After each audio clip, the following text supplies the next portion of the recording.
The platform is 18 and a half years old, and so much has changed in such a I would say a short period of time. I mean, digital is just constantly evolving, and it's a blink of an eye, and time goes by. And so we've certainly seen a crazy evolution where, again, in the case of a LinkedIn, where it started out with 1 million people on the platform when I joined, now you've got over 675 million people, which grew 15 million from November to January alone. That's like pre-COVID, right?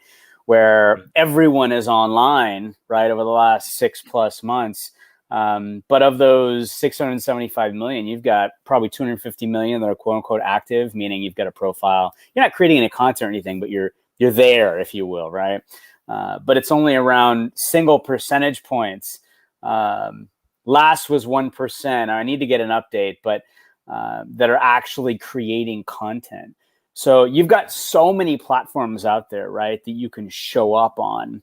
But they've been around for a while, but some are much more evolved than others, right? Like LinkedIn was late to the game with LinkedIn Video, because LinkedIn Video just happened it launched in alpha June of 2017.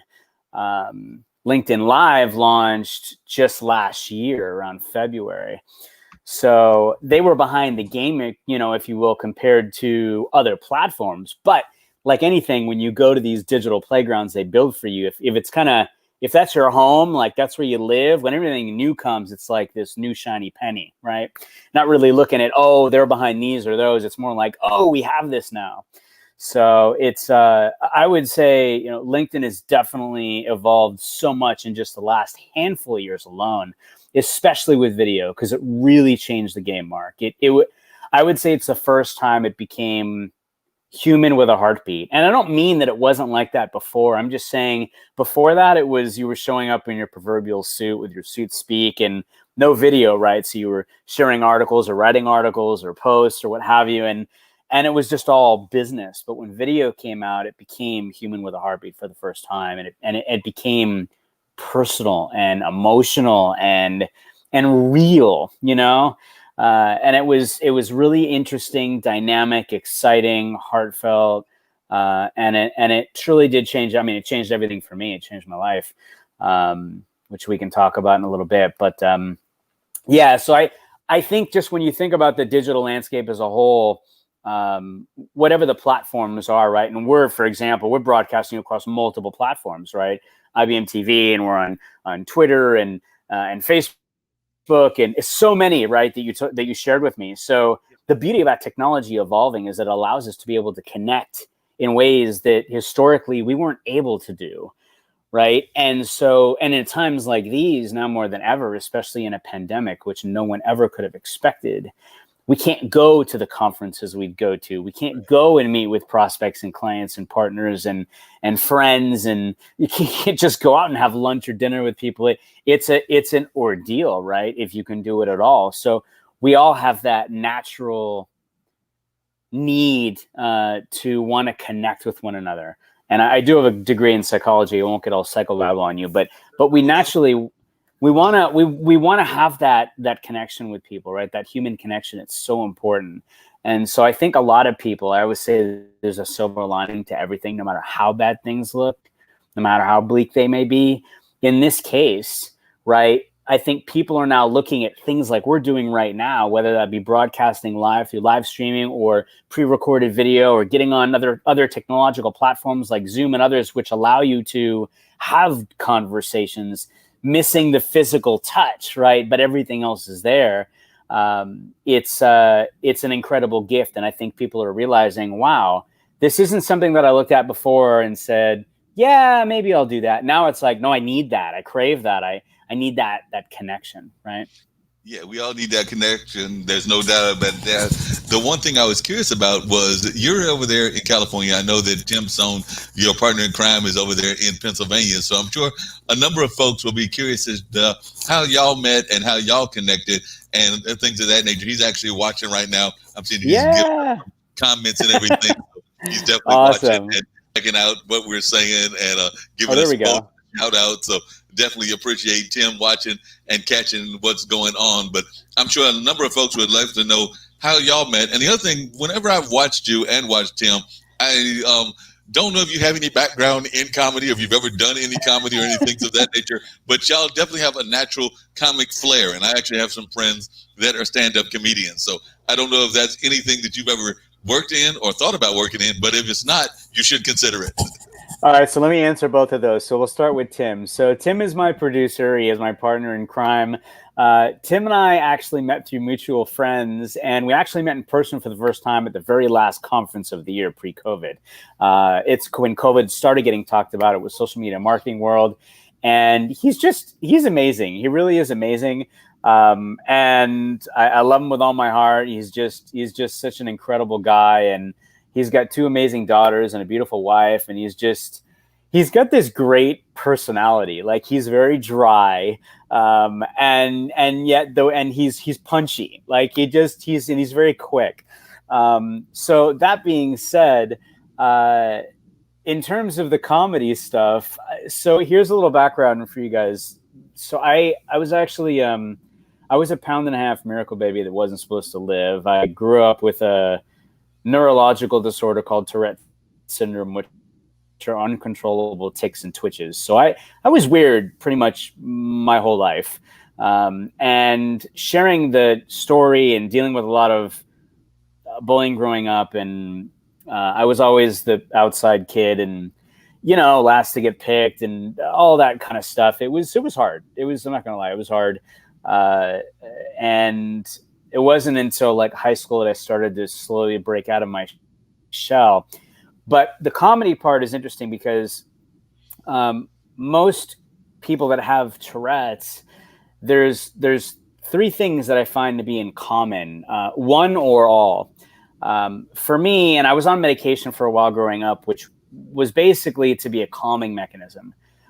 In the height of my Tourette's, and I still have Tourette's, but most people wouldn't know if you didn't know what to look for. But in the height of my Tourette's, I was somersaulting from room to room, jumping up and down, making lots of auditory noises, facial expressions, intense neck twitches, wrist flicking. A lot of times they would commingle. So, and again, you're not aware you're doing them and you can't control them.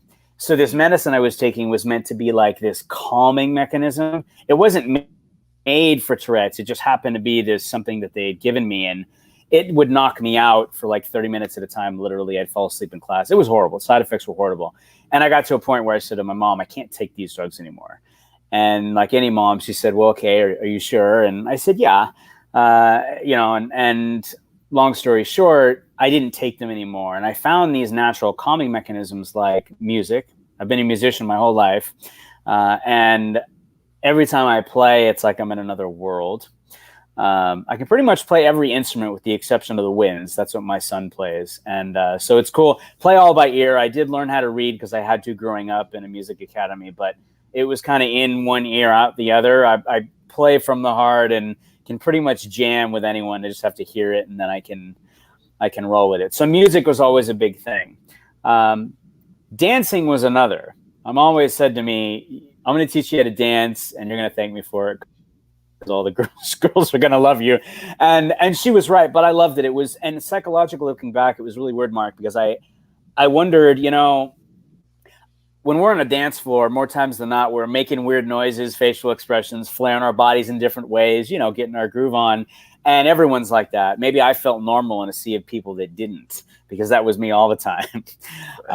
So dancing was another one. And then comedy was another. And so a lot of people, not up until the last, I would say, couple years, knew that I grew up doing impressions. And I figured if people are going to make fun of me or they're going to laugh at me, why not make it on my own terms? Let me be the catalyst to, let me have some control over that, if you will. So I did impressions growing up, but it wasn't anything it was more just when people were around. I had many people over the years say, why are you not like in a studio doing this? I'm like, that's not what it's about. So fast forward to the shows, a good dear friend of ours, Stephanie Liu, had introduced us to Snapcam. And you can integrate Snapcam, which is part of Snap, and on your desktop, your laptop. and you can integrate it into other technologies, right? So when we found out about this, I'm like, we got to integrate filters into the show. And nobody is doing this on LinkedIn. It was very unique and very different. And honestly, even at one point, Tim was like, are you sure you want to do this? Like, I'm like, totally. I said, I'm big on first, big on pioneering, having been a pioneer of LinkedIn video and LinkedIn Live and just doing things that people haven't done. And I said, look, now more than ever, people need to laugh. I said, this is funny. And we need light and levity and laughter, especially in a place like LinkedIn. And at the same time, yes, to social distancing. At the same time, and I think I had actually introduced social distancing before that, I looked at social distancing and said, this doesn't make any sense to me. Physical distancing, social togetherness, but how can I spin that? How can I take social distancing and do something with it that brings people together? And I literally just came up with social distancing. And really what it is, people come on my shows. They have 2 LinkedIn Live shows. Well, we do it across multiple destinations, but founded on LinkedIn. We're 123 episodes in for both shows, Shout Out Saturday and What's Good Wednesday Live. And I said, it'd be really cool if we just had some music and we got some dancing on together. Yes, Tim says, and how did I end up not behind? How did I end behind, not behind the curtain? Yeah. So Tim, this is actually funny. So I had brought Tim on to help me with some things because I had been doing it all by myself. And normally I love taking people behind the scenes. So that's where I love going live. So I would do that from conferences and events. And when I went to Australia to keynote and there's all these different places, right? So that people could literally feel like they were right there with me. However, with COVID, couldn't do that. Right. So flipped the script a little bit. And I had brought Tim on with me because my signal is so bad where we live that technologically, when I tried to bring people on my show, it would crash because it couldn't handle all that bandwidth. So I had asked him, hey, after we had met, he's like, hey, if you never need any help with things, let me know. And I had another producer actually at a VP at a streaming company who was helping me. And I didn't want to, 2 live shows a week. I can't capitalize all his time. So Tim was like, hey, if you ever need any help, let me know.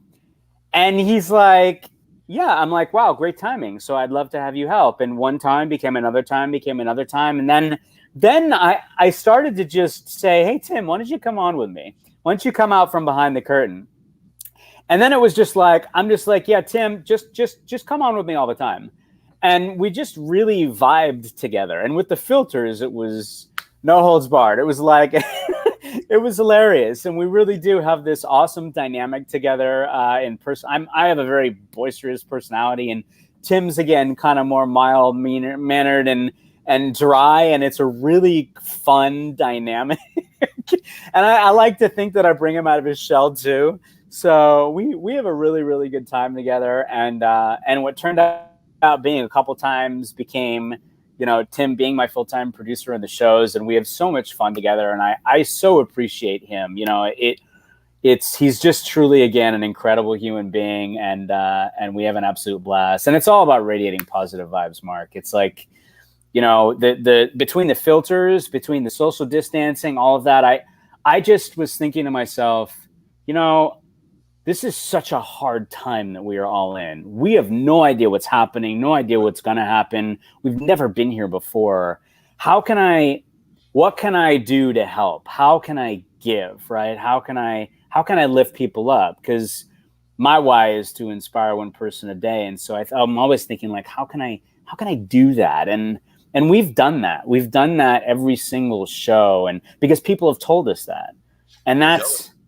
Yeah, y'all have done a great job. I've really been impressed. And y'all have created almost like this amazing village. I know y'all got, I'm trying to think of her name, the young lady from Houston, because she's actually appeared on one of our shows here on IBM TV.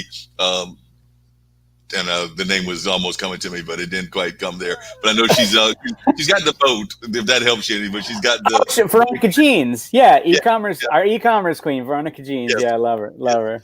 Yeah, but she was on one of these shows, but what y'all have created is so global. Like I said, I think partially because it's on LinkedIn and various other platforms, but you have folks writing you from London, from other parts of the world. So it definitely helps us connect, because I agree that so many of us are staying in the house and we're not doing enough of that connecting that we used to do pre-COVID. So it definitely is opening us up, and I'm just glad to see y'all doing this on a regular basis. As you know, I'm a big time fan and all of that.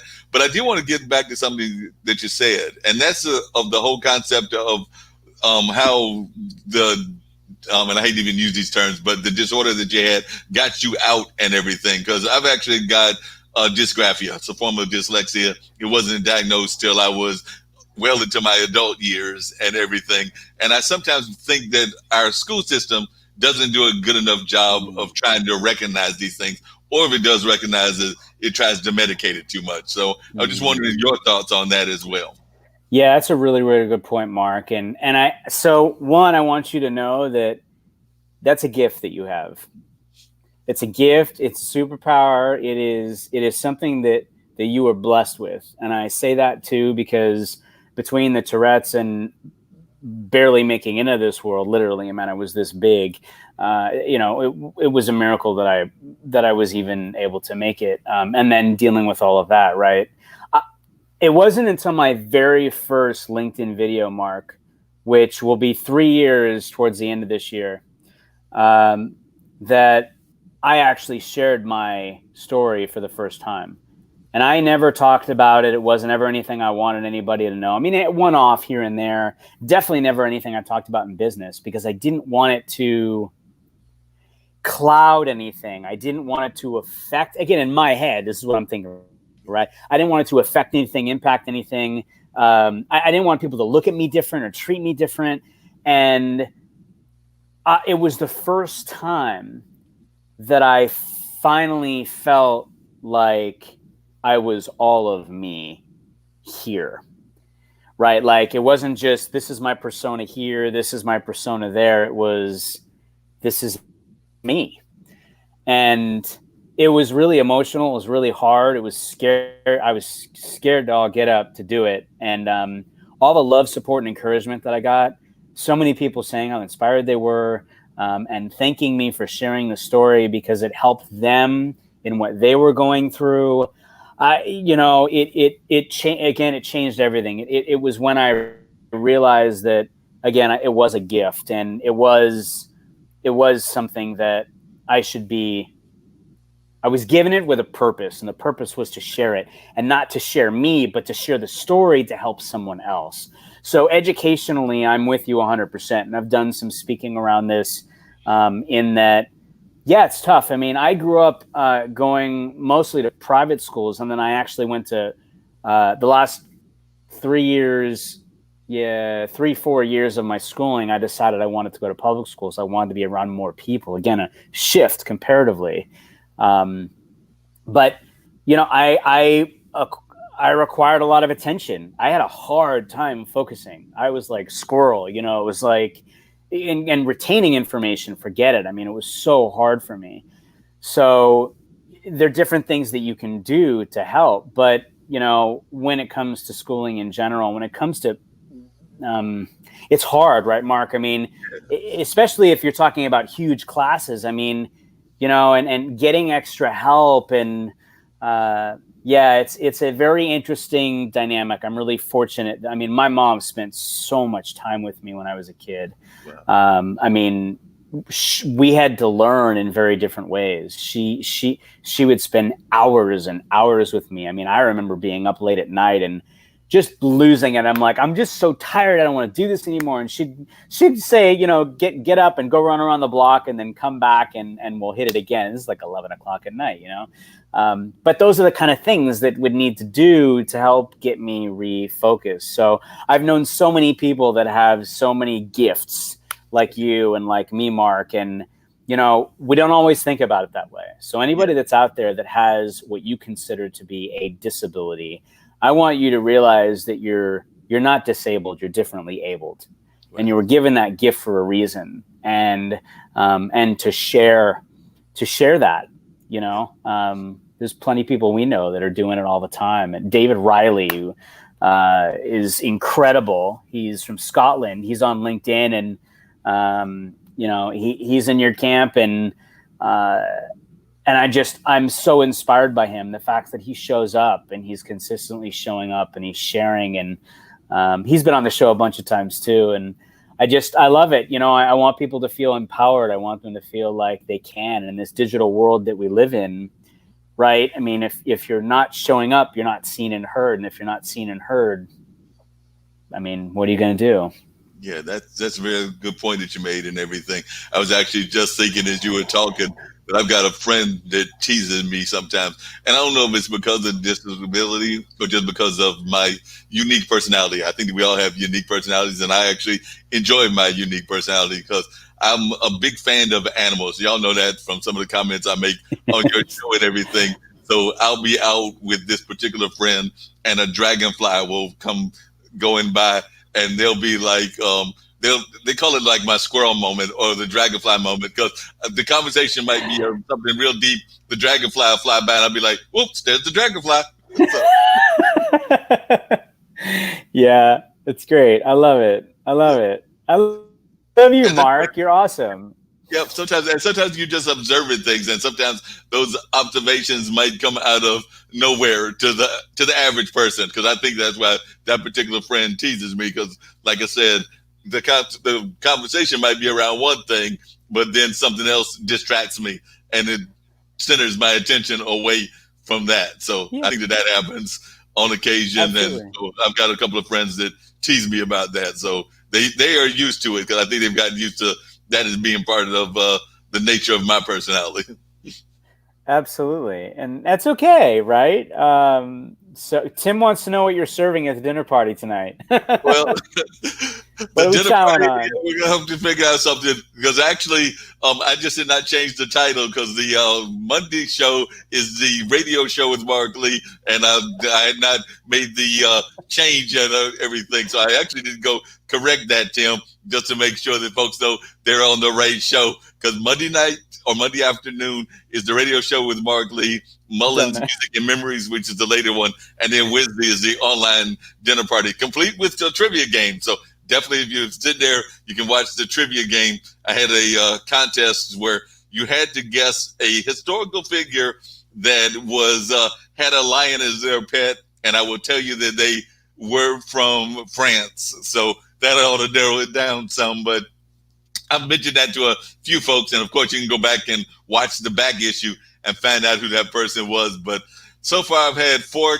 contests, and I thought they were relatively simple because I gave them a bunch of clues that would usually run on Wednesday through the show, and nobody's got it yet. So I might have to find some more simpler folks, because maybe I'm just outsmarting folks. It's great. I love it. I love that you do that. It makes it very interactive, brings people together, which is what it's all about, right? Oh, that's totally what it's all about. And trying to get folks to interact. Y'all do a great job of that as well. Because like I said, whether it's the social distancing, whether it's the Saturday show, but it definitely is always getting folks engaged. And I think that that's the important part. Is that the first thing that you learned in terms of media, and in terms of particularly this digital media, that you felt was the best way to get people? And is that what you try to encourage folks when you're being this kind of like motivator in the digital space? Because I'm finding more and more of us are going into that digital space because of COVID and because of folks being at home. So what are some of the lessons that you've learned that you try to pass on to folks? Yeah, really good question. So yes, now more than ever, absolutely. People are getting more and more online, present, live streaming, video, etc. But I will say, I think that the important part is realizing that, like I say, these companies create these digital platforms, right? These digital playgrounds, if you will. And then we as the kindergartners decide to show up and play. It's our choice, right? So thank you, Tim. David is incredible. We decide if we want to go play, right? But every one of these platforms is about one thing and one thing only. It's about the people, right? They don't become what they are unless the people show up, the people engage, the people come together. And I always say incredible things happen when people come together. So 100%, it's, I don't know, I think for me, it's always been about, again, in the later years, I want to bring people together. And I've always looked for ways to do that, be it physically or be it digitally. And Absolutely. What's Good Wednesday, Shout Out Saturday, both of those shows have nothing to do with me. They have everything to do with the community, right? With the LinkedIn fam and bringing people together and sharing the good and that's happening in their world or happening in the world, right? Because there's always a silver lining. Or Shout Out Saturday, which is all about shouting out those people that have made a positive impact in your life the last week, right? Think about this pandemic we're in. I mean, it's really hard to stay positive. Right. Really hard, right? But if you take it off of you and you put it on others, right? So like focusing on the good, that's a positive thing, puts you in a better spirit, a better light, thinking in a more positive direction, right?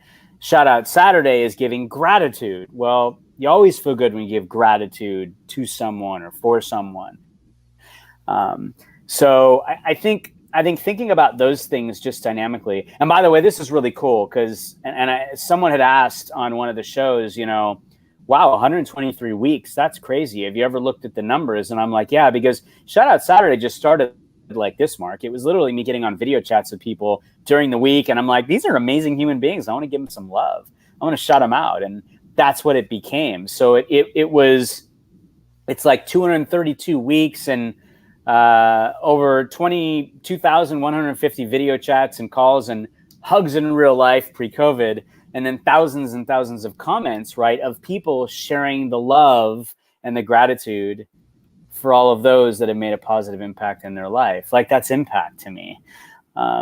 So I think more people are showing up that way. When you ask the question, what is it I try and share on a regular basis? That's one of those things, is that the most important thing is, remember, it's about the people. Like, focus on the people, strategically when you're looking at your heart-centered content marketing strategy. The community should be a really big part of that, right? Whether it's video or text or whatever form you may be doing that in, that's a really important one.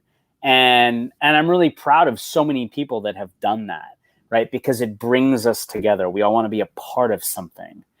And I think that's an incredible way to be able to do that, whether it's live or otherwise. But live is definitely superseding native or pre-recorded video. I remember, because you're a fan of metrics too, this was pre-COVID, but HubSpot did a study that said 54% of consumers want to see more video content from brands and businesses that they support.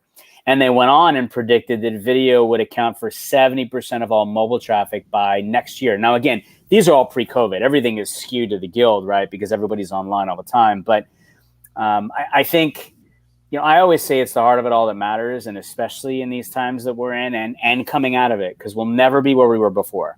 It's a very different world now. It'll be a very different world as we go forward. And again, for silver lining for the good, I think that the growth of video as a part of a brand's heart-centered content marketing strategy will continue to increase. I do think there'll be a continued concentration on LinkedIn for sure, because more and more people will start to realize that it's heart first, human first. It's about the people. It's before the role, the title, the job, the company. It's about being human with a heartbeat first. The more people that get that and realize that's how you build relationships, no matter what platform or no matter where you are, right?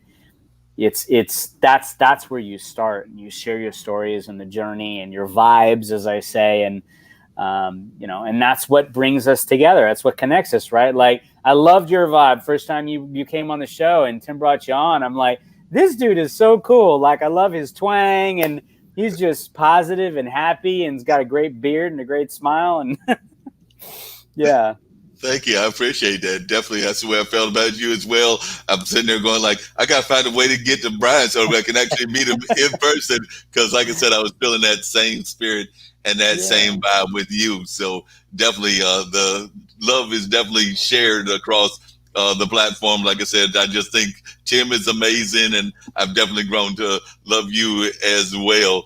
So I just think y'all are some great and amazing folks. What are some of the things in terms of the digital platform that you see that are errors that people make that they should correct? Because, like I said, you've been in this Mm. game for a while. So, what are some of the things that you see that you would like folks to correct, or that you try to point them in a more positive direction at? Because I know you're all about positivity, me as well, but I do know that there are ways that we can all improve. So, what are some of the things that you see that you would like folks to improve on? Yeah, so I think, and I'm gonna focus on LinkedIn for a second, just because I think it's a really important thing to note on that platform. Positive is important because positivity gravitates positivity. More importantly, is what I just mentioned and how you connect with people, how you build your relationships. Start with a human first approach. Don't just start jamming business down people's throats. Like, you wouldn't ever walk to somebody, in person. And yes, Tim said, don't be a salesy weirdo. You wouldn't just, I mean, it happens all the time. I have thousands of invites in my inbox at any given time. And I would say normally there's rarely any personalized invites. Thankfully, it started to change. The challenge is this: they're all selling me in the invite, literally. And all I'm sitting here thinking to myself is, a bunch of people took a bad class that taught them the wrong things, because it's the same messaging coming across. And that's just, again, I wouldn't walk up to you, Mark, in a room, hand you a contract and go sign this without even saying hi or introducing yourself or myself. I'd see you across the room and just walk up to you and go, I love your beard. I had to walk up to you and say, hey, and introduce myself, like that. That's how you do it. And again, think about the times that we're in, right? I mean, reach out to someone and say, hey, I saw this great video you posted. It really touched me, and thank you. I needed that, whatever. Or, I hope you're staying safe in these times we're in. I'm sending you and your family all the good vibes, near and far. Like, that's what's important. I mean, don't bifurcate that, what we're all going through, because literally we're all growing through this, right? We're all experiencing this. We're all in pain. We're all in fear. We're all experiencing so many feelings. And, you need to recognize that. You can't just do business like it's 6 months ago. It's not, yeah. Right? So I think that's the most important thing I would say is, don't operate like you used to pre-COVID. And don't do it going forward either, because this is not something you just snap your fingers and goes away. It's not something you just snap your fingers and we're okay. In here and out here. So be human with a heartbeat, and the most important thing is just care about people. Yeah, and speaking of caring about folks and everything, I did want to ask you, and this is getting away a little bit from the marketing, but I know that over there in California, a number of folks are concerned about not just COVID, but the fires as well. So how is that impacting your career, your business, and even your families and everything? Because I do know that is something that a lot of folks around the globe are seeing. They're seeing that California isn't just dealing with the COVID crisis. It's all over the world, but they're also dealing with the fire. So I don't know where you are in relationship to those fires. Yeah, so we're in Southern California in San Diego, and we have fires burning in San Diego. There were like hundreds of fires burning in Northern California. My wife and my daughter and my son, my daughter's a sophomore in college and my son's a senior in high school, and they were doing some college tours, and the fires are really bad out there. So yes, the fires are bad. They're affecting people just like COVID is. I mean, it was 115 degrees here the last couple of days. The world is literally freaking out. It is. I mean, the world itself, full of people too, but everything is turned upside down. So it's affecting everything for sure. So, but I appreciate your asking. Thank you. Thankfully we're safe. But honestly, it's day to day, Mark. You just never know what's going to happen one day to the next. There's an asteroid coming. Every day it's something different. It's like, aliens are here. You got to expect anything is going to happen. I mean, and it's something we're all going to look at and go, oh, okay. Whereas before would be like, wait, what? Yeah. Now we expect, okay, anything's going to happen. Anything can happen. You're right. I did hear about that asteroid that was on its way. They say that it's going to miss us and that we'll be all right. But then, it's liable to graze us because science is not always exact. So right. I'm not going to be surprised if it doesn't graze the earth or do something else weird. And I know Well, I was, it did too. There was actually, I remember reading about this, aside from the one they're saying is coming, that it already happened once. They didn't even know it was happening, and they only were able to realize it after the fact. And they said it was so close. Yeah, it's wild. yeah, and it's just Wacky, weird wild place we're altogether. living in. Yeah, because I know I was reading yesterday about the I think it's the typhoon that's getting ready to hit Tokyo, and and millions of people evacuate there. So it's not just here in the United States, but it's globally that we're seeing a number of things that are kind of off kilter or kind of weird and everything. So I think that you have to have that kind of personality that Yeah. me and Tim have, where you just kind of like roll with the punches, but at the same time try to be. I also have a little bit of an activist spirit in me as well, and to some degree, I think both you and Tim do also. So I think that you kind of roll with the punches, but you also exercise some of that activism in whatever way that activism is going to be exercised. I know that I've got a number of friends that have been involved in everything from labor movements, but the Fight for 15 to BLM, Black Lives Matters movement kind of stuff. So I'm definitely about trying to support them in one way or the other. Sometimes it's out there actually doing the physical marching. Sometimes it's just being a behind the scenes person to give them help in whatever ways I can. So do you consider yourself an activist as well? Or do you consider yourself something that's not something that you do a lot of? It sounds like you're very activist in terms of like dealing with health and even academics in health. So I was just wondering, when you think of yourself, do you think of yourself as an activist? I think of myself as a supporter of humankind. And so, in terms of the death of George Floyd and just everything that has happened, I mean, you think about literally everything that has happened and continues to go on. I always say you have a voice and a story that matters, and that your voice and story can positively affect, impact, and inspire another human being's life by showing up and, by using that voice. And I think there's so many different ways to do that. And I have done that. I've been on different shows and been a part of different conversations, whether it be around Black Lives Matter, be around women empowerment, it be around so many different things. I just announced today I'm going to be a part of a global conference, which is all about women empowerment, which I'm honored to be a part of, amongst some other great things coming up. So, yeah, I think again, if you have a voice, I always say use that voice for the good, right? You got to have those conversations, and they're not always easy. They're not always fun.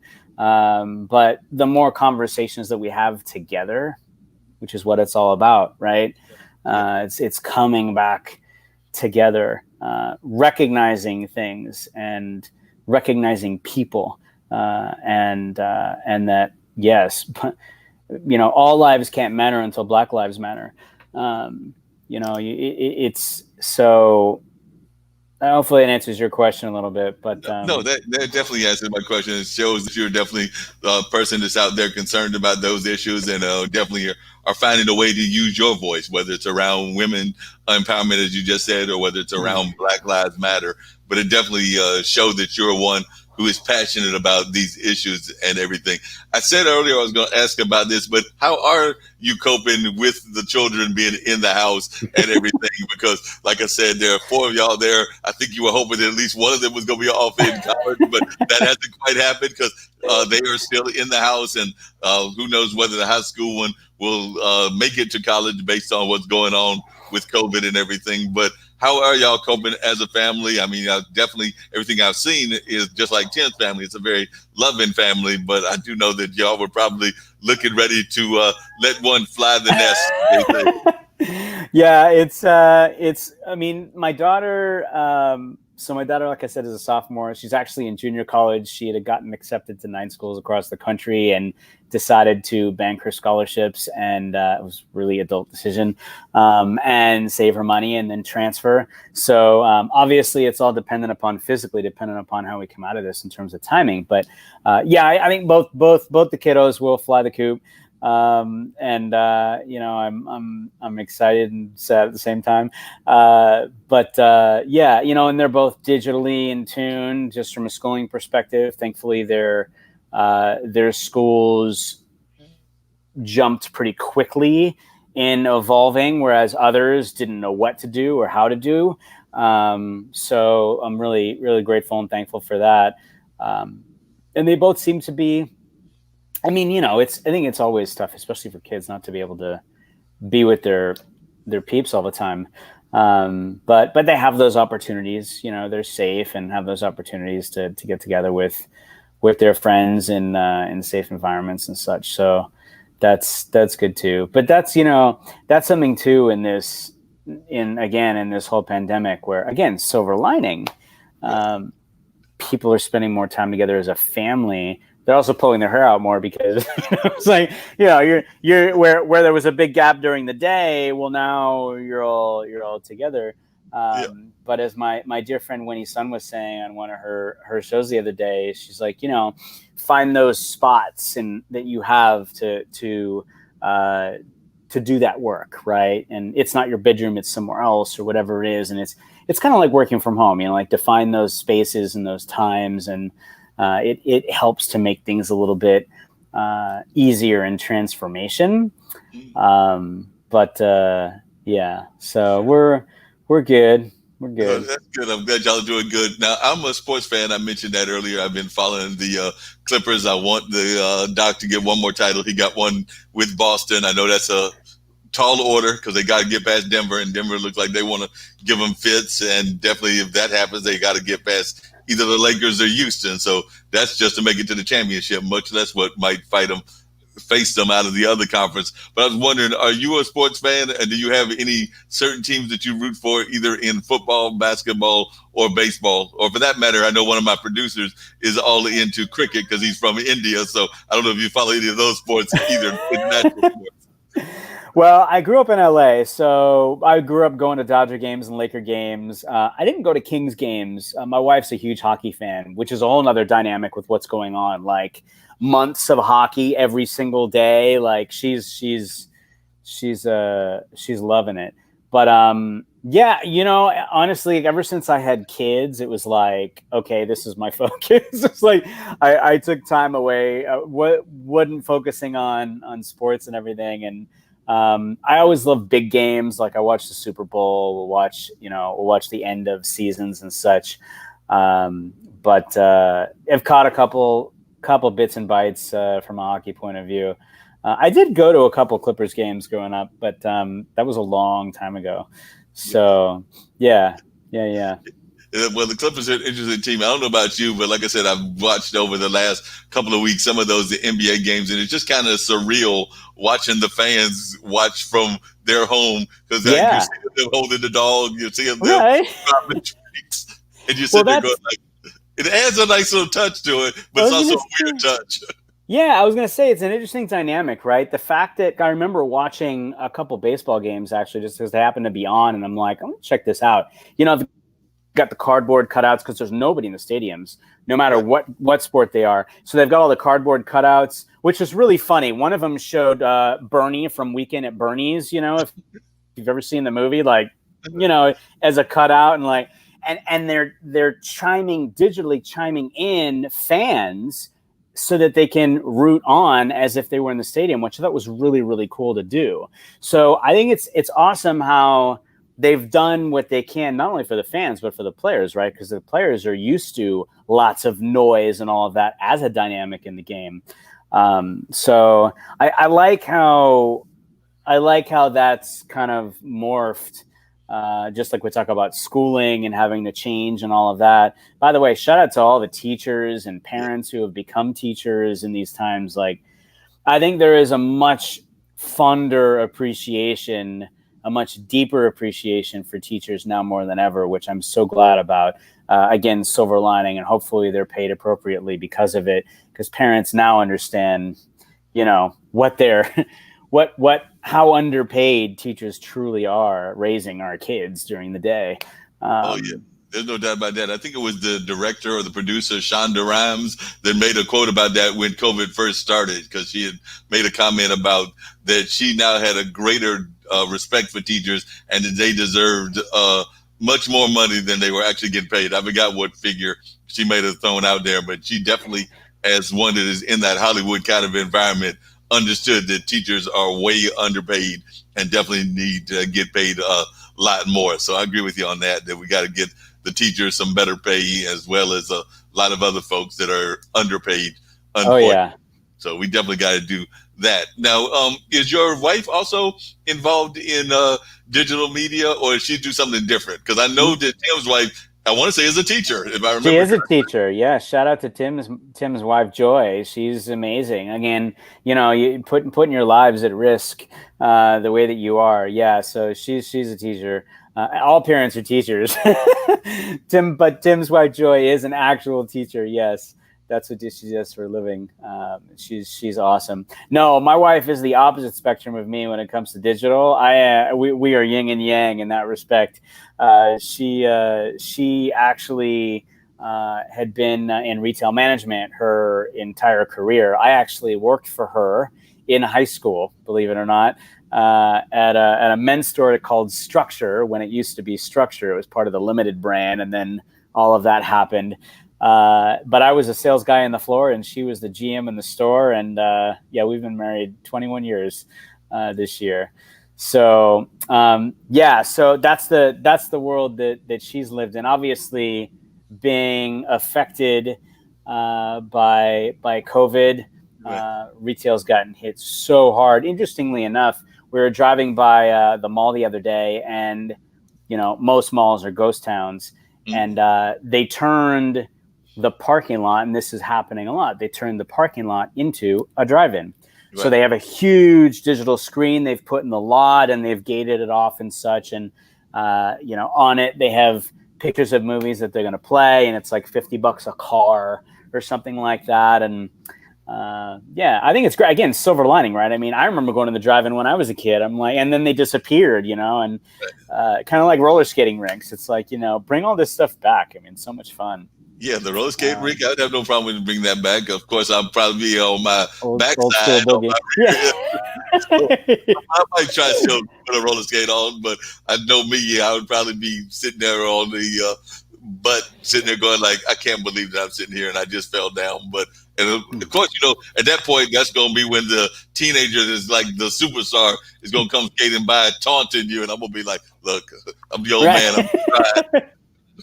Well, look, everything comes back full circle, right? It's like I know that they're going to come back, but it's it's awesome. Now, the thing I got to ask you is because I know Tim's a big time fan and definitely my show, and definitely I'm a fan of y'all's, as I have said before. But he's always talking about, and we've got him here in North Carolina too. But he's always talking about that he's over there in Pennsylvania with the bears and these other animals, and of course we've got deers and things of that nature. So, yeah. Are there any animals other than maybe the butterflies and other things that are actually popping up in the cities of California, or y'all like leaving them all alone, or you actually seeing dolphins or any other animals? Because when I think there's going to be some animals in California. I got to tell you, if we see dolphins in the streets, then there's a really big problem. But I think coyotes. You'll see coyotes. Like we live up in the hills, and we hear coyotes and all that. Tim actually shared a video like of bears crossing the street and whatnot. So yeah, I mean up here, like coyotes are something that we see. Don't see bears. No. Not in these parts, but yeah. So, and obviously, dogs and cats and those kind of things.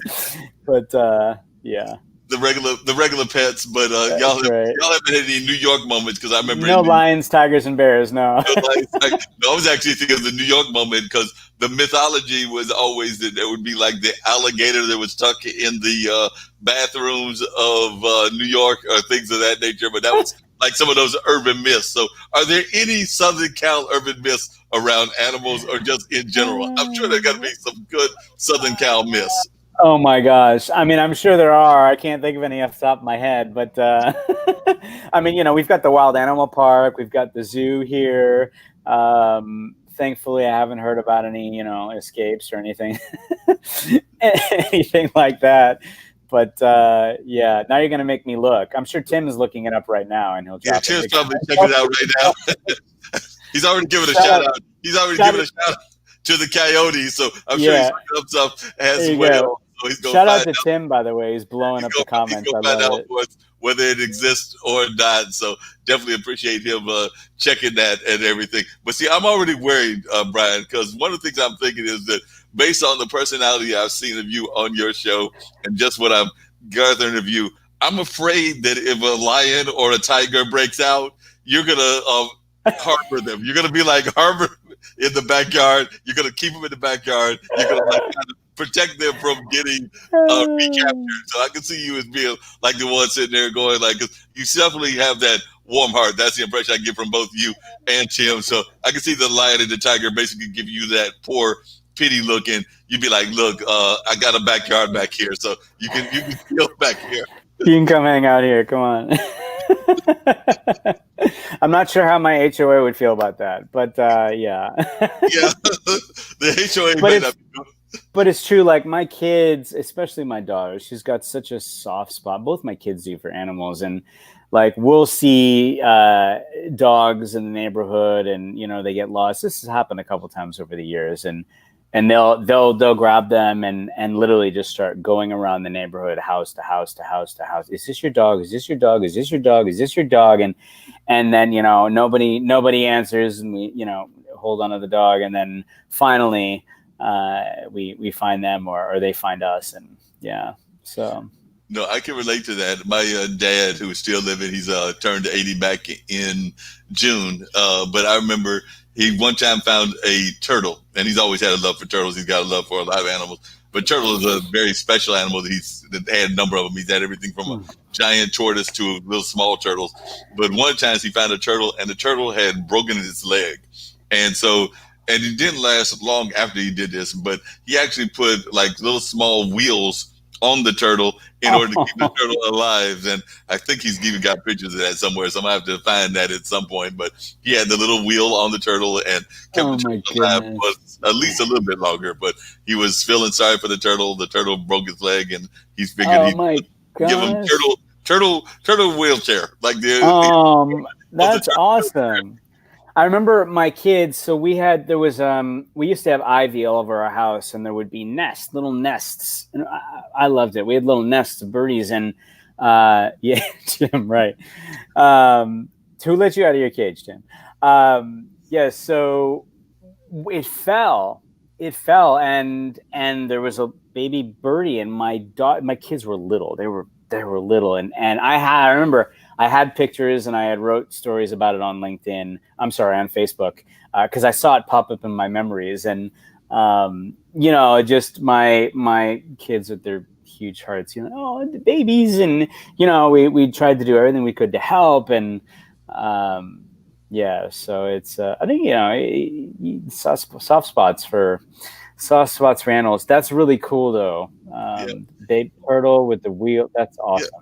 Yeah, it was just great. Like I said, I got to ask Dad if he still got the picture of that, but I know that I had it at one point and he had passed it around. So I need to dig through my emails or also see if he still got it. Because like I said, that was a number of years back, but he definitely did that. And unfortunately, his big land tortoise, which was he kept in the backyard in a doghouse, but that was Buttercup. So like I said, we never were very original in naming our animals. Like I said, I don't know where Dad came up with Buttercup for the name for the turtle, because I don't remember it being like a really Buttercup kind of color or anything. But just to tell you how unoriginal we were with dogs and everything, and if Tim was here on the call with us, he'd get a kick out of this as well. I know he is, in terms of like checking us out online and everything. But we had 2 dogs. One was black, one was brown. Can you guess their names? Blackie and Brownie. Chocolate and was that it? So we had 2 dogs. We have one now. Unfortunately, we lost one to cancer last year, and they were brother and sister, 2 Shih Tzus. They said they came from the same litter. You'd never know it. I mean, one was much bigger than the other, but they were adorable. And I remember we brought them home as babies, and there was little bars of fur just bouncing around all over the place. And we waited a week because we wanted to see what stuck. Like, what were we going to name them? And at the end of the day, it came down to chaos and mayhem. I like it. And they totally fit, like the most lovable pups ever. But they were chaotic, and they were definitely mayhem, and yeah. I can definitely relate to that. We're actually, my brother has always had dogs. My dad, after Coffee passed away, never got another dog, and Coffee's been gone now for a long time. And mom was living in Winston-Salem, so that's probably almost 20 years ago. And she had Jet, but she never had a dog since then. I mean, my brother might drop dogs off, but they went and got two dogs recently, and they're going to leave one of the dogs with mom. So I was talking to mom about that, and I'm saying, "You sure that this is what you want to do?" And I think that she's looking forward to it because she's had the swimming pool. She had a couple of other amenities, a garden, and of course, swimming pool is about to be closed up because of the summer. Garden season, flower season about to be done. So when I was talking to her, she was like, "Yeah, it's about time for me to get that dog, and that'll be my companion and everything." So she's definitely looking forward to that. But like I said, it's been 20 years since she's had a dog. So Mm. I'm thinking that the first time, and it might have been even more than 20 years, but I'm thinking the first time that that dog does something wrong, she might be calling my younger brother, being like, "I changed my mind. Can we? Can you take the dog back?" But I think it's a no return clause. I think it's a no Yeah, return. I think so too. I will say though, like animals are amazing. I remember saying to my wife, and I had a dog growing up as a kid, and was around like 13, 14 when he had to go on his way. And I had said to my wife, I knew when we got our pups, I'm like, I'm just dreading the end. I'm dreading the end because I know, especially with kids, I know how hard that is. And not to bring us on a downer, but my son and I, we took her to we didn't want her to suffer anymore, mayhem, and we both took her together to put her to sleep, and it was hard, but it was good. We spent the time with her, and we both were there when they put her down, and we had a good cry together, and stayed after. And it's, I think the important thing is to remember all the memories, right? It's about the journey and all the time that you have together, not the end. And so, while it's hard, right? I mean, that's life, right? We don't live forever. We don't live forever. So we have to enjoy the time that we have. We have to make the most of the time that we have. And so, Wait yeah. a minute, Brian. We don't live forever. I was going for 200. I've already told Tim. I've set this goal of 200. I mean, it's next to impossible. Hey man, if you figure that out, give me some of that my way. Well, like I said, I'm trying to figure it out. I think I told my dad that because, like I said, he just turned 80, and I think I wrote either this year or last year when he turned 79. I was like, I need to figure out your secret to the fountain of youth, and he wrote me back with like some little slick answer, like something to the effect of, "It's very simple, but if I told you, then you might not be surprised at what it is," or something like that. So it was very kind of suspect the way he gave the answer, because it was kind of like, basically, it was almost like the spies that tell you, "I can tell you, but if I tell you, you might be in trouble." Right. I love it. So I'm sitting there like, there's got to be a solution. You got to be able to tell me what it is. I know there's an answer there somewhere, but you're so right about pets. Like I said, Dad's not had Coffee for years, and so, but I still remember even when I was living with my younger brother, and we lived one street over from my dad at the time, and literally when either he would start his car or my dad would start his car, Coffee would come sprinting out of the house, jumping into the car, and basically be looking at you like, "Where we going? I know where we going." That's Did I say awesome. you could do without me? I love that. So, the animals are just wonderful, and I love the spirit of animals and things of that nature. But coming back to the digital media and everything, and I do want to get ready to wrap up with you very shortly and everything, but how can folks learn more about the different things that you've got coming up? How can they learn about the different projects? You mentioned the women's conferences you got. You mentioned, I'm sure there's some other ones, but what are some of the things where folks can catch Brian at? And also, if folks are wanting to do something with LinkedIn, because like I said, I told you before, I'm thinking there must be, speaking of secret codes, there must be a secret code in order to become a LinkedIn influencer, other than like applying about a dozen times or 100 times, and then maybe they pull your name out of the hat. But there's got to be some secret, because like I said, not just here on IBM TV, but on a number of other platforms, I've had friends that have been like, "I keep applying, I've not gotten in yet." So there's got to be a secret in order to be a LinkedIn influencer. So if you share some of those with us, I'd appreciate it. Yeah, sure. So in terms of LinkedIn Live, so LinkedIn Live is it's something that's actually still in beta. It's being piloted. It's live streaming with, I'd say, a few broadcasters. There's less than 500 of us out of 675 to 700 million people on the platform, so worldwide. So the feature isn't available to all members or pages. But if you want to request access to become a live video broadcaster on LinkedIn, I will share the link. I'll go back and replay, Mark. You'll just let me know where I can go, probably the Facebook side. So I'll share the link to where you can apply. What I would say first and foremost is don't be discouraged if your application is denied. Please don't, because most people's applications get denied multiple times over and over and over again.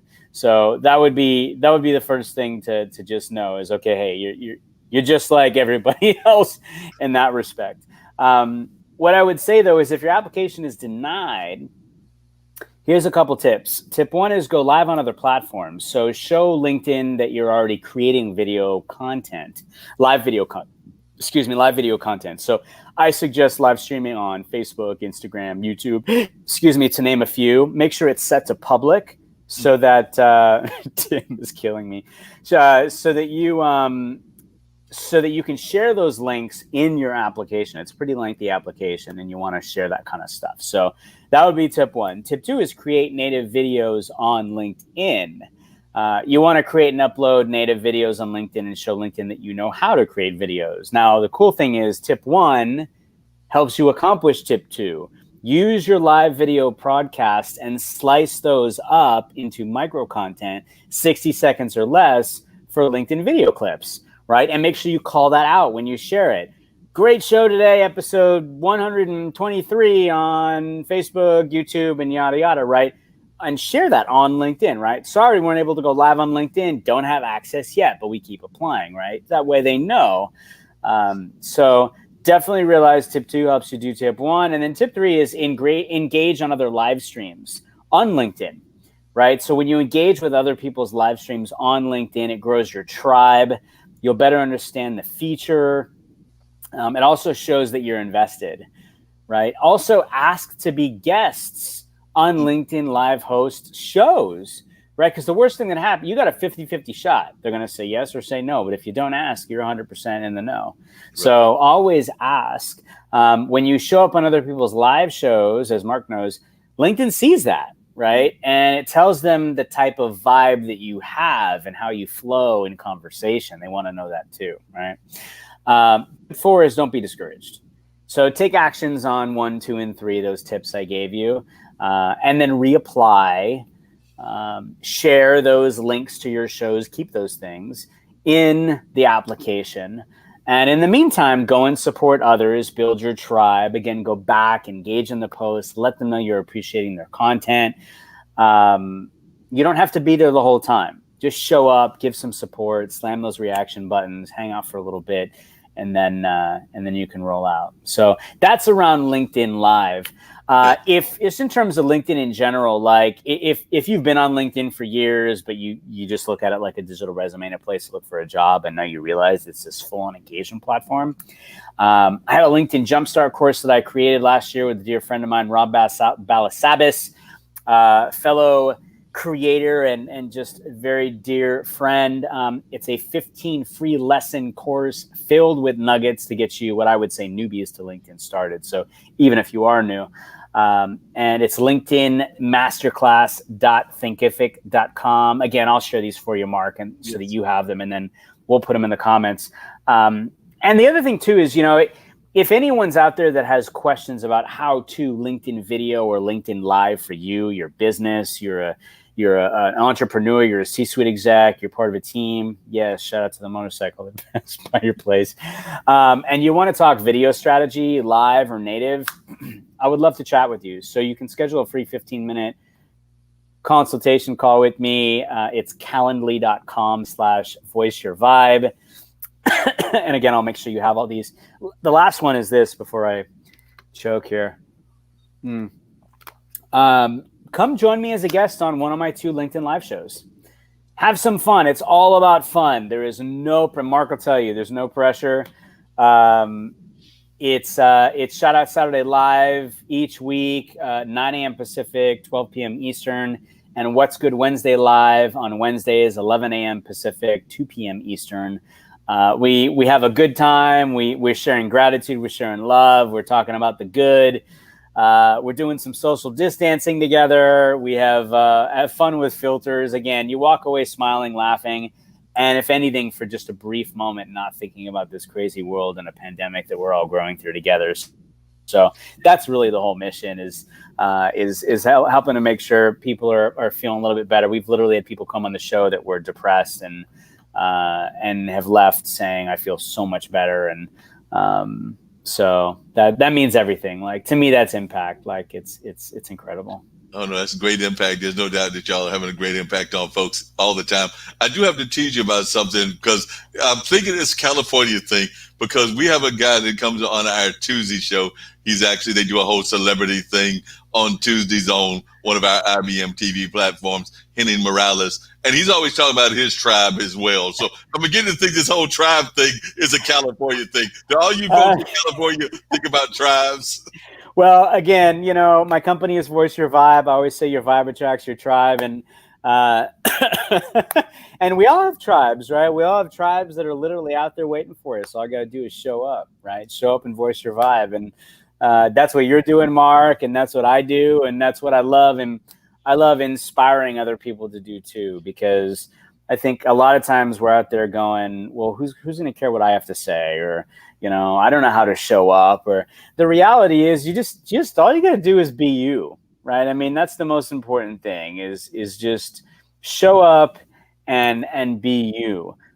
Because being yourself is the best thing that you can be. You don't have to overthink it. Thank you, Tim. I appreciate you, man. Shout out to the fun. Yes, the tribes and the vibes and the hot dogs and all the things. So yeah, just know that everyone has different vibes. Gary Vee had a great post this morning. He said, so many stay in one lane. And I say this too. It's awesome. I love that we have that same wavelength. Or they're about one thing. And every time they're out there posting in whatever form it is, it all looks the same. And he said, we all have many sides to us. As I always say, we all have different vibes. And feel free to expand on those, because the more sides of you that you show, regardless of the platform, especially, the more opportunities you give yourself to meet and connect with people, and your niche, right, as a personal brand, is just being yourself. It's just being you. Yeah. And yeah. Yeah, that's so important to be you and to connect with folks in that way and everything. Just real quick and everything, is there any folks that are been on that platform, whether it's the Wednesday one or the Saturday one, that shocked you or that you were surprised by their reaction to you or their story? I mean, I definitely mentioned Veronica Jean. I think that she's just a character and everything, but are there others that you always are glad to see their spirit when they come on, or that you really have connected with? So if you want to give some of those folks a shout out, you can do that definitely on this platform as well.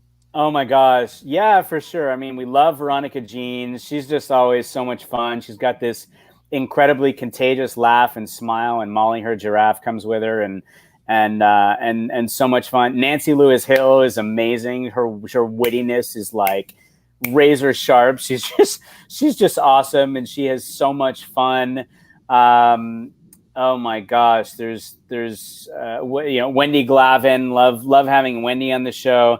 We have our friend Laura Nutt from the Nut House in Texas. # Wham Bam Honey Jam. Like, she's just a riot. There's I mentioned David Riley. Like, there's so many people that show up on the show, and we have a good time together, and they have Rob Howes, like, just people that come on and have got they're just exuding all this awesome energy and good vibes and fun. And, it's interesting. I mean, Tim and I both have come on the show, and there'll be days where we're just not feeling it. It's a hard time in this pandemic. And one of us will lift the other, or our guests, more importantly, will lift us up. The other day we had, I think, 12 guests on the show, and it was just such an awesome show and so much fun together. And again, lifting one another's spirits and having fun. And, right now more than ever, we need that. I think it's the most important thing. Like, we need to laugh more. We need to smile more. It's okay to cry. It's okay to get angry. It's okay to feel like it's just, there's no end in sight. But I think personally, I've found that it's the opposite that helps me get through it, which is, I've definitely had my moments of losing it and breaking down, but the laughing, and it feeds my soul, and I know it feeds Tim's soul, and so many others, both that I've mentioned and others that have showed up. So, I always recommend people show up, and come on the show and have a good time with us, because it's fun. It's different. It's not what you expect. We have people that'll show up in the comments and they're like, what is happening right now? Like, what the heck is this? And I love that, right? Because it's something you just don't, especially on LinkedIn, you don't expect to see. You don't expect to see Michael Jackson. You don't expect to see bananas and fruit and underpants and like the most random things. Shout out to our friends at Snap for all the cool filters that we use on the show that make us laugh, right, and everybody else. So they definitely make you laugh. There's no doubt about that. And you're right about the impact that they have and everything. Because right after I appeared on your show and everything, I think it was the last time I appeared, which would have been last week, I actually got a LinkedIn comment from one of the people. I don't think that they were one of your guests or anything of that nature. And definitely I'm trying to see if I can pull it up, what their comment was. But they were basically saying how much they had enjoyed my appearance. And like I said, it was just a brief appearance that I had on the show, but they were saying how much they enjoyed it and how much they enjoyed my energy. I think they were talking about my voice and things of that nature. So like I said, after I had appeared there last week, and I think they sent me a note on LinkedIn. So I agree. It's definitely something that can catch that folks are paying attention to, even when you think they're not paying attention. Because like I said, it was one of those, they wrote me a quick note, and it was a very good note. Like I said, I had not been, I think I might have even had a slow week that week, or it might have been a week of a pick-me-up to some degree. So when I got that pick-me-up from them and everything, it was just real powerful. So I was just glad that Marc, they were able. You have an amazing voice. I love your voice. You just got this, the deepness and the twang to it. You got this like love in your voice. It's like a big hug coming for you. But it's cool. Like, I appreciate you saying that. And speaking of the whole thing with the Snapchat, I still have not mastered that. I have it on my laptop. I'm still trying to figure out how to get the little figures to go so that I can play and everything as well, even on this show and on the dinner party. All I've gotten so far is the little emblem and everything, but I haven't figured out how to make it actually work so I can turn into frogs and elephants and whatever else. So right now, I just have to try with my little playful alligator. I love that. I'll bring an alligator to the party. We're gonna get you and Veronica on at the same time with your alligator and her giraffe. But it's cool because like people really, they'll come on and they'll be like, we want to do that too, and they'll go and integrate Snapcam and want to come on the show and do it too. It's a really cool thing, and there's even people that, because my shows are all about bringing people in from the comments. Like, those are the guests. And there's some people that'll show up and I'm like, yeah, come join us on the show. And, we're going to poke the bear a little bit, and then they'll hop in there. It's the first time they're on a live show and they're like, oh my gosh, what's going on? And afterwards they're like, wow, that was so cool. Like, that was so much fun. And it made them feel good and they had a good time. And again, that's what it's about. Or people that'll join the show and, for the first time and be like, wow, this is cool. Like, it's something that we're not having to think about, again, all the craziness. And you even said something earlier, Marc, where, people from around the world. The last show we and all the shows. But I mean, last Saturday's show, I mean, we had people from Morocco and New York and Cameroon and Brazil and Hawaii and Africa and Portugal and Saudi Arabia and all across the States too. But like, it's truly an amazing thing, again, technologically, to think, wow, what an awesome way for us to be able to come together and be on exact opposite parts of the world, right? And be able to impact one another and just have a good time together, you know? Oh, yeah, absolutely. And just to let you, I did find it. I found the email. It was some lady named Rosalind Krieger, and she said, Oh, sure, yeah. He said, "Hi, Mr. Lee. I really enjoyed your segment today with Brian Schulman and Tim Sohn. I'm interested in the online dinner party and your radio work. I used to host a radio show in Toronto, so we've actually been communicating back and forth. But that's who it was. She was, That's like I said, yeah. Rosalind she joined the show in the comments. She saw the show for the first time last Wednesday, and she was like, "This is amazing. This is so much fun." And she came to the second show on Shout Out Saturday too, and had a blast. So yeah, it's great. I mean, just again, you meet so many amazing people, and then again they show up, and then they want to show up again and again and again, and because it makes them feel good. And that makes us feel good that they feel good. And, we'd love to have everybody on the show. We had a guy that joined us from India, and his connection wasn't great, but he said he had been quarantined for 7 or 14 days. Tim remembers. And he's like, this is the first time I have felt good through this quarantine. And he said, thank you. And I'm like, that's amazing. I mean, that's what it's all about. That's what it's all about. So if we can just lift people's spirits a little bit during these times that we're in, this is the gift that I can give, that we can give, is we can make people laugh and lift people's spirits. And again, at the same time, like Tim and I are doing that for each other too. So we're able to feel it and give it and help others.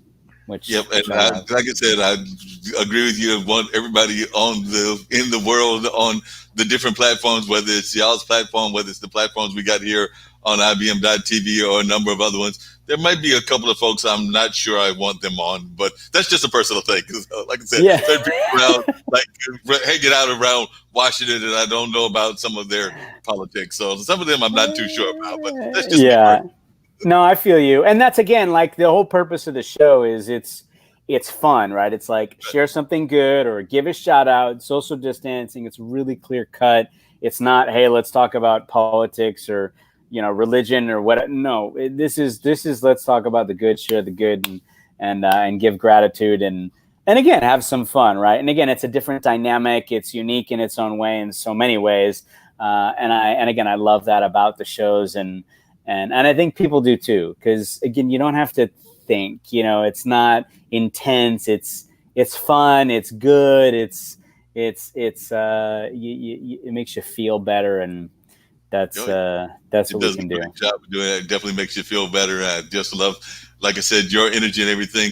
As we wind down, if there's any words of advice that you would just give people in general that can uplift their spirits, like I said, y'all do a great job of that. You make me laugh all the time, both you and Tim.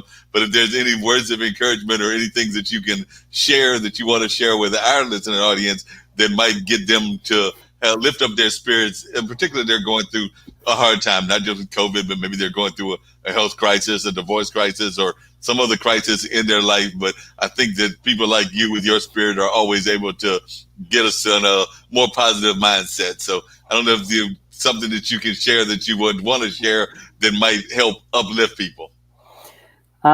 Look, life is hard sometimes. I think we all realize that in general, but especially over the last 6 months that we've all been growing through with COVID, it's not easy. It's okay that it's not easy. It's okay if it hurts, if it's hard, if you break down, if you need to take a nap, if you feel like everything's crumbling around you. Know that we all feel that way, truly, and we all have felt that way. But know that you're not alone. Know that you can reach out. You can reach out to friends. You can reach out to people. You can, you're not growing through it by yourself. And all you got to do is pick up the phone or go to the keyboard or whatever it may be, and just reach out, right? And by the way, know that you can do that for other people too. If you're feeling a vibe, yes, Tim, now more than ever, if you're feeling the vibe and it's not that usual vibe that someone has, reach out and say, hey, how are you doing? I just want to let you know I was thinking about you. I want to send some love your way. Let's hop on a video chat. Let's get on a call. It'd be good to see your face or hear your voice. I would employ you all. Come on the shows. I think you'll feel better. Or if anything, just come watch the show and join in the comments and engage with the tribe that shows up. But come on this show because you will have a good time. You always feel good when you're dancing. You always feel good when, like I say, when you're giving gratitude or when you're talking about the good. And remember, there's always a silver lining.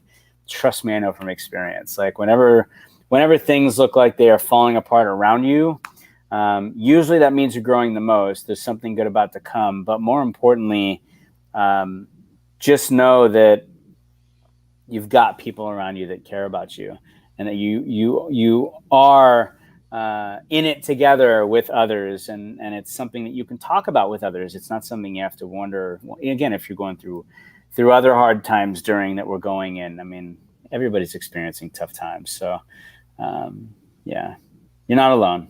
Yep. We're here for you. Yep. Definitely. I would definitely urge people to go check them out and everything. Those shows are just amazing and everything.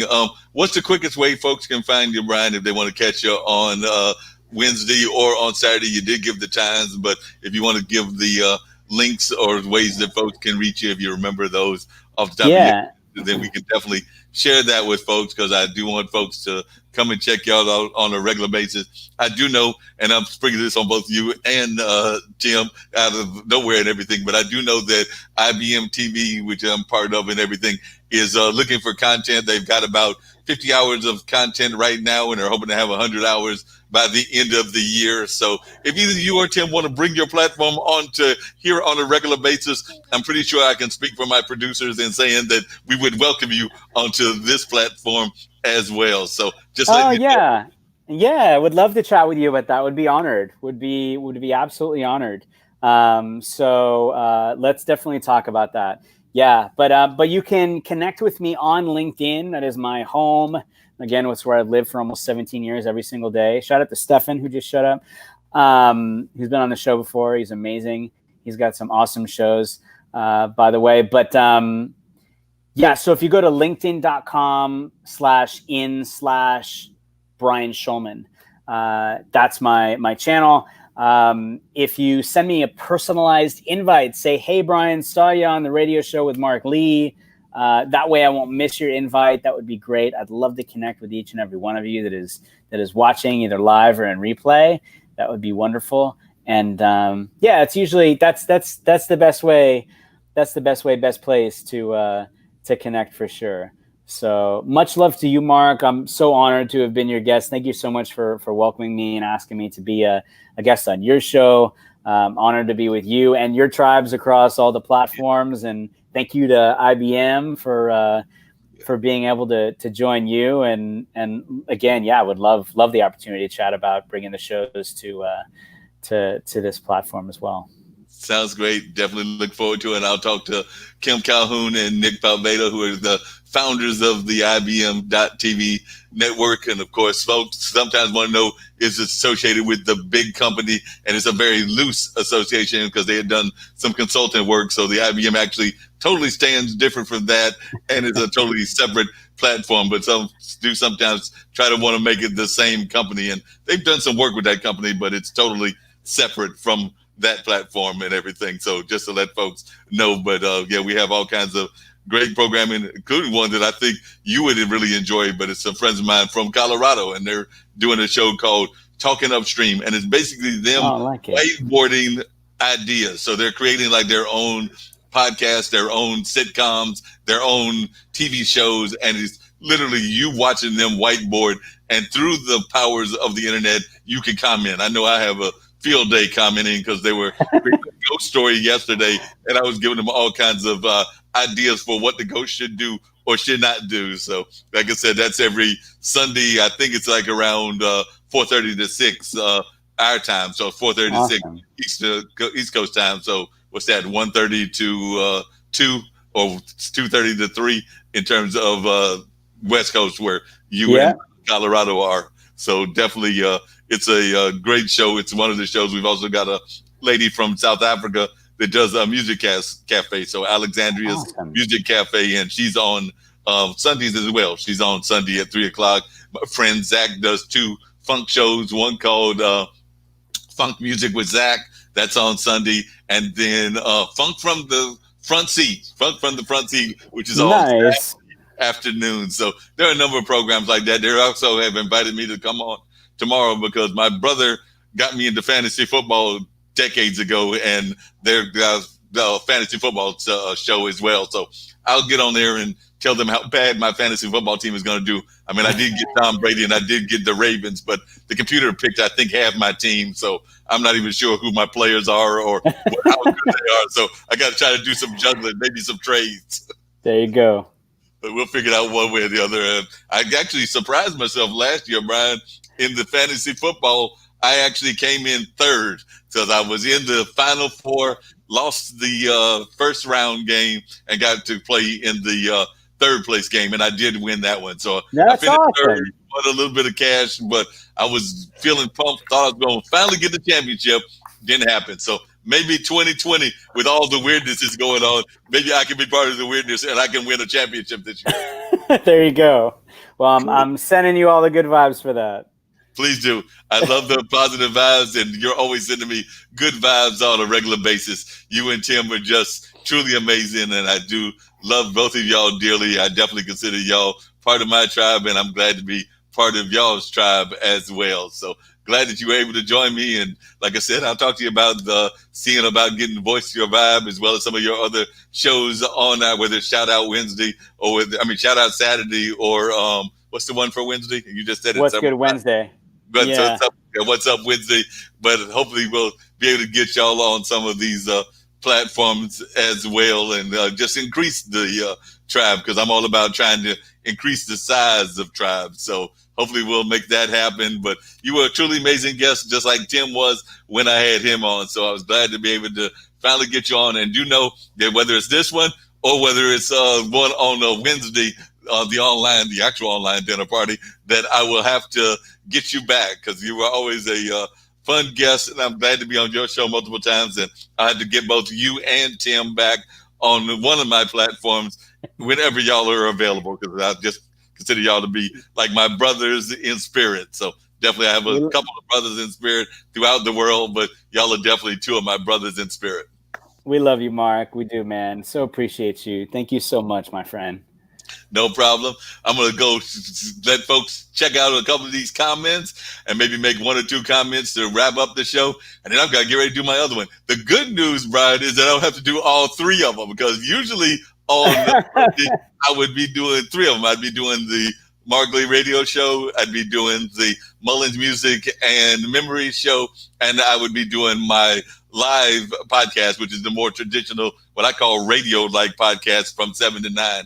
But my partner in crime on that one, Dean, he was like, no, I'm having a cookout. I'm taking Labor Day off. You might not be, but I am. So yeah, he wants me to have at least one of the 3 off. So I will get a little bit of a break after about 6:30 or 7 o'clock, because usually I'd be going straight for about 7 or 8 hours of content creation. But today it's only going to be about 4 to maybe 4.5, 5 hours. So I will not have to worry about those last 2 hours. There you go, man. There you go. Well, all the love to you and everyone watching. Stay safe out there, and looking forward to seeing y'all very, very soon. Sounds great. So I'm going to let Brian slide on out of here, and then I'm going to share some of the comments that Tim was giving us and everything, because he was definitely having some great comments, and I appreciate Tim for watching us. And he was saying that I didn't know that Brian actually has a zoo in his backyard. I'm not buying that, Tim. I don't even know why you tried to pull my leg like that. And shout out to the painting behind Brian Schulman. And yes, I am a big fan of paintings, love paintings. Yes, catch Brian. He's a super fan. So definitely can say that. And I'm a super fan of theirs as well. And of course, we already heard about the motorcycle. And of course, we've got to go to all the places and all the farms. And of course, there's a number of other things that Brian was, Tim was sharing as well. Shout out to all the investment. Yeah, investments is very important in whatever business you got going on. You got to go with those investments. And of course, there were a number of people that were shouted out as well. So, and of course, we are all about shouting out the fun. It's all about the fun. No doubt about that. Definitely appreciate the fun. And then we got shout out to the oh yeah, we got shout out to the tribes and the vibes, and of course the hot dogs. Yeah, they love them hot dogs. They'll be glad to know that I just ordered from the produce box, and hot dogs are on the way. So some real hot dogs. They did not get here in time for Labor Day, but I will be having me some hot dogs in the very near future. So I'm looking forward to those hot dogs coming my way.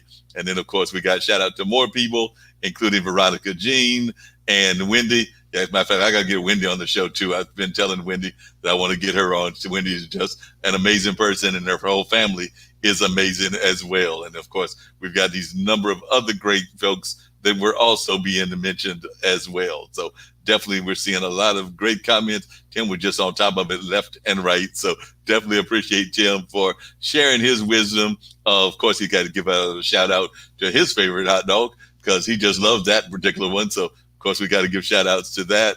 And there's a number of other ones. And folks were praising my voice and my alligator. And of course, we all know about Stephen Kaplan. Stephen Kaplan is the person behind Spin It Social. So glad that definitely was being mentioned and all of that. So definitely having some great shout outs. We got a shout out to the drink that Brian Schulman was drinking. So Brian was just drinking his drink, and that got a shout out.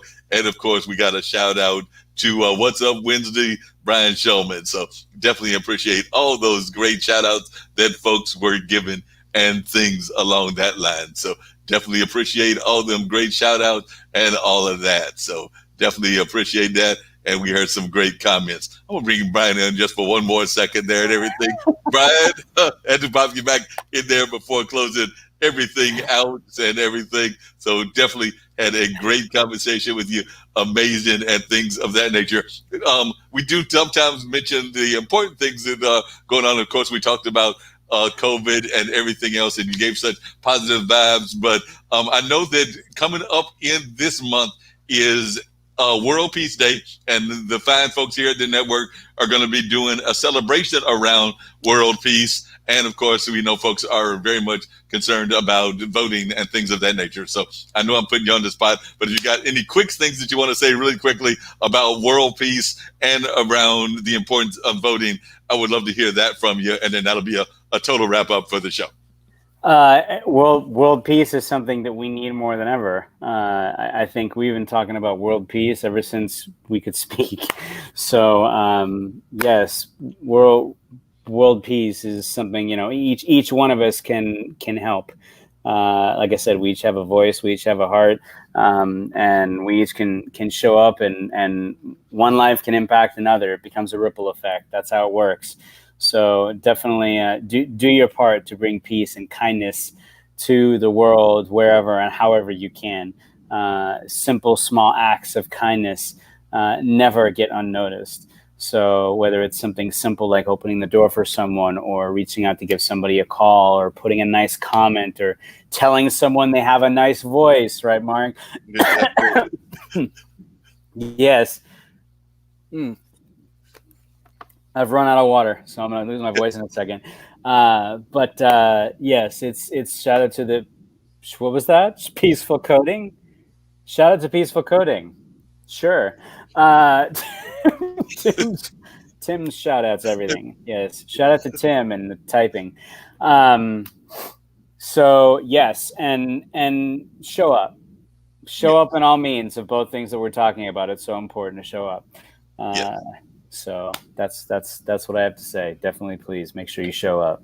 Yep, definitely appreciate it. I definitely think we need to show up. That's very important. Folks always say that they are concerned about what's going on in the world, whether that's on the local level, the state level, or the national level. But as folks have told me throughout my life, nobody really has a right to complain if you haven't done your part, which is actually exercising your voice in terms of exercising your voice with the vote. So, like I said, whether it's that or whether it's some of the more other kinds of activism, you really can't complain if you haven't done your part. So, I definitely think that everybody needs to get out there and show up. Don't just make it a point of saying that you are concerned about whatever your issue is. And I know we've all got different issues that are our passion issues, but whatever that issue is for you, you can't really talk about what folks aren't doing for you if you haven't done your part. So we definitely have to do our part as well.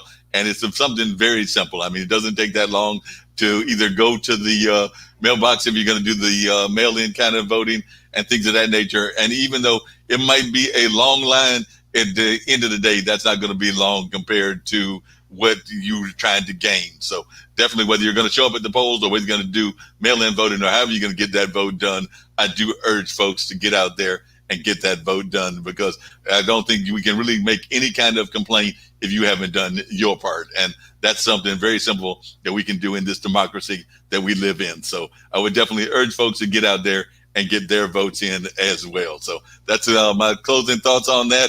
And I just love this positive vibe. It definitely made me have a smile on my day. I had a friend come by and get me a bite to eat, so that would already put somewhat of a smile on a day that was starting off a little bit on a not as positive a vibe as I would have liked.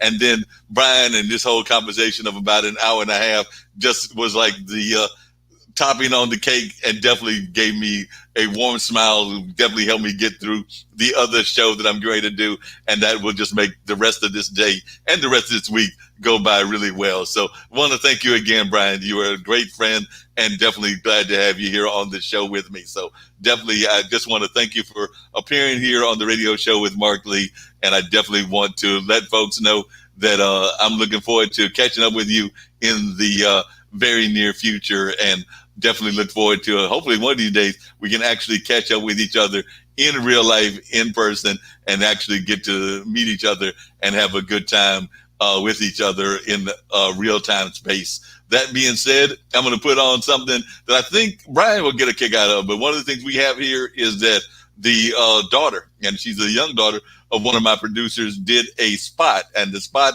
is about what we should be doing in this age of COVID in terms of washing our hands, in terms of covering our mouth, and all of that. So I'll play that, then I'll play a little announcement about IBM.TV, and then I will play the intro / outro for this particular show. But I do think Brian will get a kick out of this, and it'll be his first time catching our ambassador, giving us some clues as to what to do.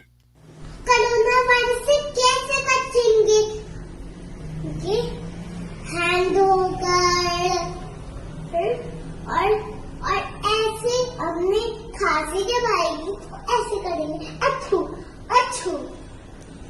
और corona virus को धन्यवाद हमारा music सुनने का।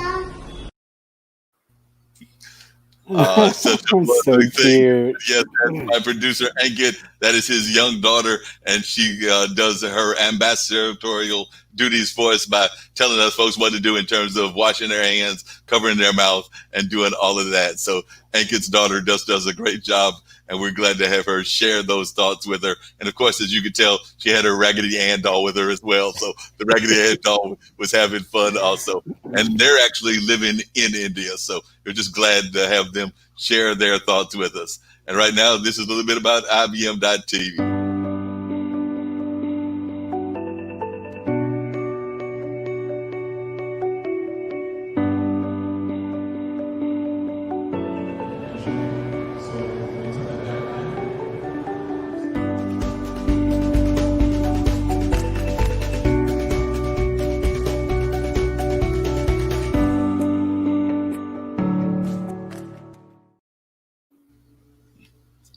And one more once I get to the radio show one.